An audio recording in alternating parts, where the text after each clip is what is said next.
Now Brian O'Branigan was having supper at his grandparents' house. And after supper, they sat around the peat fire and they warmed their hands. They began to tell the old stories. The grandmother told a story of the wee folk and the grandfather of the great wars of Ireland. And then it was Brian's turn to tell.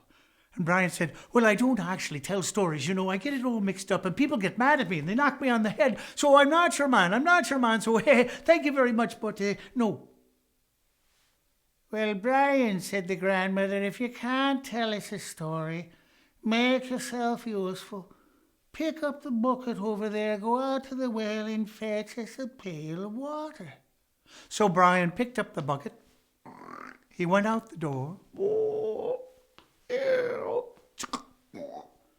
And all of a sudden, a great wind kicked up and spun him around to the east and spun him around to the west and set him down.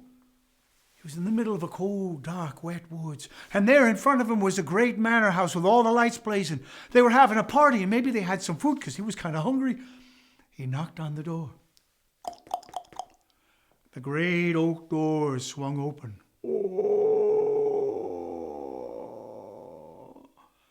Sure enough, inside there was a great party going on. It was a party in honor of a great chieftain who just died.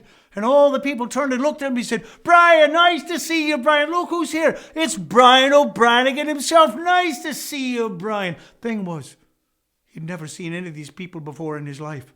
Then the head man of the village, a big burly fella, came over to him and said, Brian, good to see you, Brian. Come over here. We're going to have a pint. Yeah, come over here. That's right. Now sit down, lad. No, I'd rather stand if you don't mind. I said sit down. No, really, I'd rather stand if you don't mind. I said sit. Okay.